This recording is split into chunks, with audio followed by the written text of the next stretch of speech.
in terms of pre-auction review, we are going to look at Massachusetts, which has some sales that are coming up here.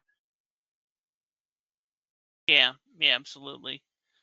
So as far as Massachusetts, they're classified as a redemption deed state, but they also offer tax deeds as well. And there's really three different ways that they offer properties. First, they offer what's called a tax title property. And these are the redemption deed properties. They're sold with a 6-month redemption period, and they pay out an investor a 16% annual rate of return. And so that's going to be at 1.3% per month. And you, after that 6-month period, you can go ahead and start the foreclosure process. For properties that don't sell at the tax title property, they end up having what's called a tax collector deed sale. And so these properties are going to be offered without a redemption period, but you still need to go through the foreclosure process after buying the collector's deed. So in that case, you're still going to need to foreclose on it. There's not going to be the redemption period. You can start that foreclosure immediately, but you're still going to have to essentially kind of go through their version of the foreclosure. And then they have what's called a foreclosure auction. And these are essentially ones that didn't sell in the first two sales, and then the county will go ahead and foreclose on the property and offer it up as a normal tax deed after it goes through the local land court. That is an interesting process that they have there. A little bit like I guess some of the other states, where you'll have one system that kind of bleeds into another, like Pennsylvania a little bit, in that way. But yeah, it sounds like starts off as a redemption deed, but ultimately, can turn into a regular tax deed, even post foreclosure as well. Yeah, exactly. And so they're going to use premium bid. They're going to start at the lowest, the back taxes, and they're going to bid up in price. Now, one thing that's different about Massachusetts versus a lot of other states is the cities, the towns, they're the ones that handle the tax sales. So the county may have some tax sale if it's within county land, but most of the tax sales their property taxes come out locally. So the city is the one collecting the property taxes, and so they're the one that's going to be essentially offering up the property to sell. So that means that there's, hundreds of different cities and townships. I have to look up the exact number. We have a big list of them that are going to hold auctions versus just a county level. And so it makes it where cities may have an auction every single year. They may have one every couple of years if they don't have as many properties that they auction. So it's a little bit different that way, but there is some good opportunity there for investors that live there. One other thing to mention is that they're also going to be on-site auctions.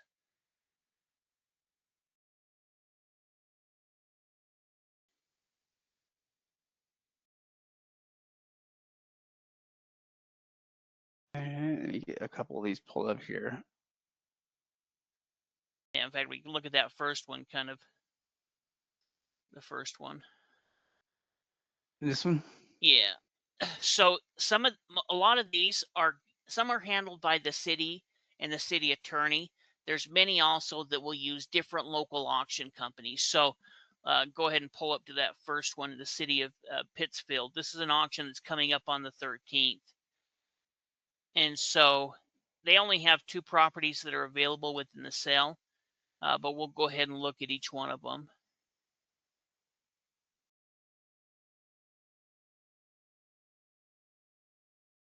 It is nice that they do provide photos of it. And I think I saw Yeah. in some where they had interior photos as well on some of them. Oh yeah, they've got interior images on this. That's pretty handy. We don't see that all the time.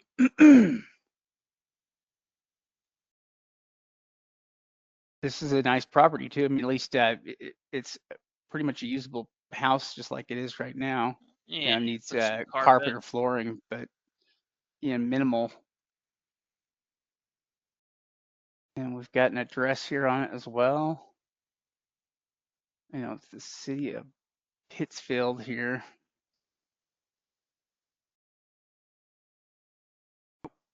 Not me to do that.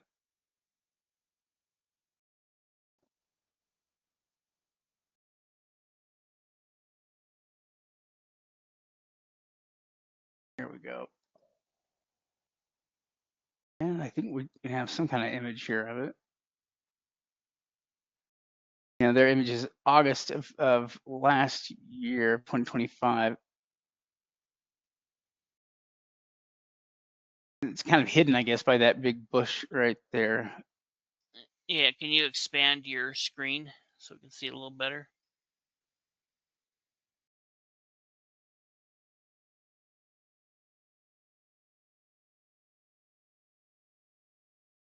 So you Not can gonna give us a you can value see anyway. yeah, you can see they have the auction information. Sometimes you can look down and they'll give you an estimate down there below. But you can see that Redfin's value is about 238. Yeah. Yeah, which yeah, that's not bad. Yeah, so this will be an on-site auction. You'll be, there with local bidders. There's going to be a $10,000 deposit, and then they give you 30 days to close on it, which is nice, which means that you don't have to have you have to have the funds available, but you don't have to pay for it, on that day. They give you some time to get all that together. And they also are selling this lot for 10,000.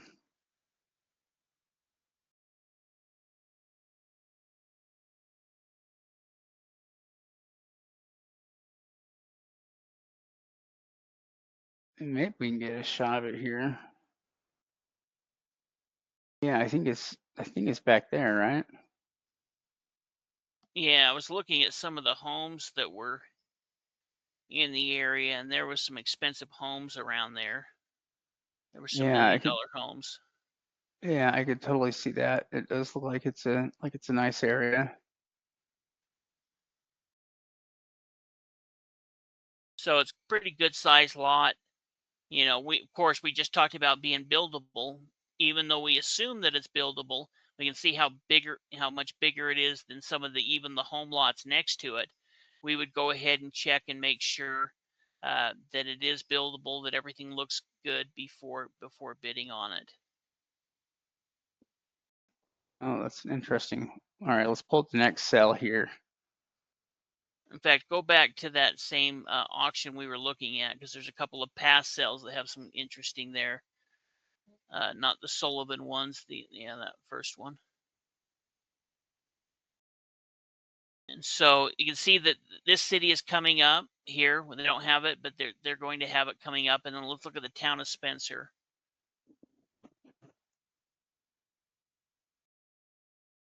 Oh, yeah, they sold a couple. I thought that first property was really interesting. I mean, it's a church, but it's a cool looking building. Yeah. And they tell us how much it sold for.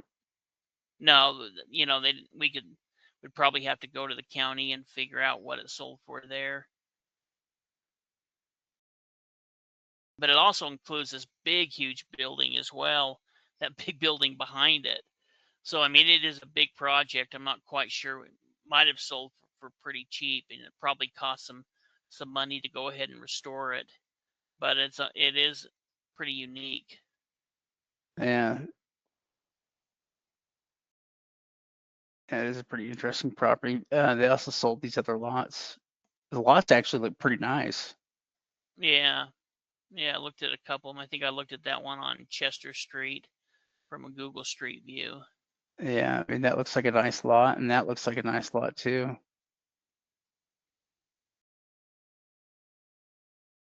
Yeah, they don't say how much. No, I guess still they wanted a $10,000 deposit on these ones as well. Yeah, a lot of them will have a $10,000 deposit. Yeah, that's a great lot. And the other one I thought was equally good. Looks like there's a big property right next to it. Yeah, that last one was almost half an acre. Oh, $2,500 deposit on this one. Yeah, that one's 0.67. I think it has to do with how much the property is valued will depend on the deposit amount.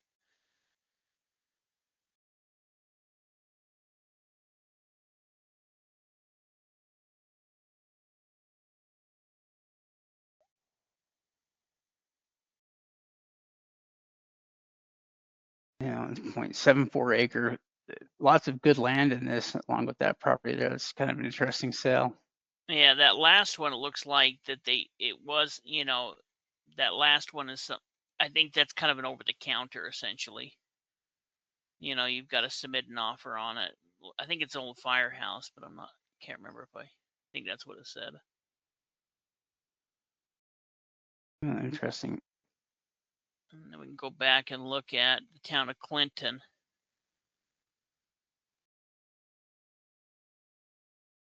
Now this one was really interesting. I didn't have time to get into it today, but I want to find out what this sold for because this is Yeah, 8 8 townhouse. townhouses. Yeah, and they even have interior photos. Holy cow. And these are townhouses. I mean, it's newer air conditioning on all of them here. They've all got vinyl windows, so they can't be that old. They don't look like they're that old. No, there's one that faces the front, and then the rest of them are face the back there. But the ones in the back all look like they were currently being lived in. As you scroll through, they had interior photos, and so what this must have been is somebody who built all of these as a development and essentially owned all of them, and then for whatever reason, you know, they ended up going to the tax sale. But Holy cow. really I mean, interesting. 8 of these units, each one of these units probably would rent out for at least like $1,500 a month, maybe more, maybe $2,000 a month, potentially more. I mean, and so that's quite a bit. You're talking about probably $15,000 to $20,000 of like monthly revenue, Yeah, well, in this area, I think it'd even be more than that. probably.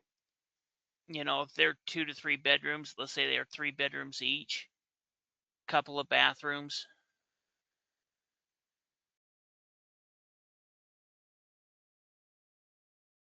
$40,000 deposit, additional deposit due in 24 hours. Yeah, click on the map real quick. Yeah. So as you're scrolling, you can kind of see the layout of them. There's that front one, and then there's the other ones. You can see it right here. It's a pretty good little unit, pretty good little complex. There's enough parking for it. At least, it's not terrible with parking. No. But yeah, they're all similar there in size and got September 2025 image right next to this park. Yeah, those are awesome. Yeah, go back to that listing one more time. And kind of go back from here.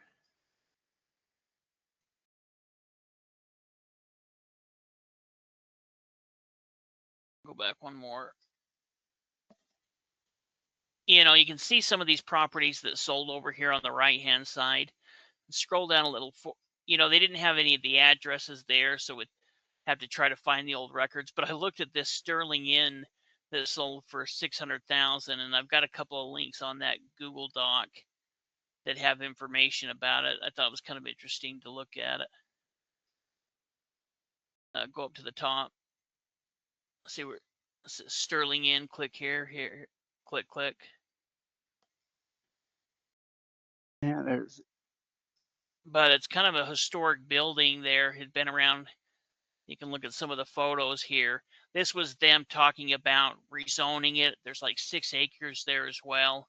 So I'm not quite sure what's happened since then, but and maybe it's on this looking at the photos here, but I looked up all these old photos where you see all these old cars. It's been kind of a big gathering place for quite a few years. I think they were looking at redoing a restaurant and a bar and a coffee shop and that kind of stuff in the bottom, and then upstairs they were going to make them all into apartments. That's pretty cool. but you do see kind of interesting properties that come up for sale. And something like this would take a lot of work. I think they were talking about between $1 to $1.5 million to redo everything and make it how they wanted. But if they put all apartments up there, you had a good restaurant, there's a lot of history there, a pretty interesting auction. So hopefully that gives you guys a little bit of idea of how Massachusetts works. They're going to be sold there on the city level. They're not always going to have massive lists. The bigger cities are going to have bigger lists than obviously the smaller towns, like the town of Spencer, for example. But um, definitely another area of the country where people are picking up, good deals, good opportunity, and being able to buy property for discounted prices.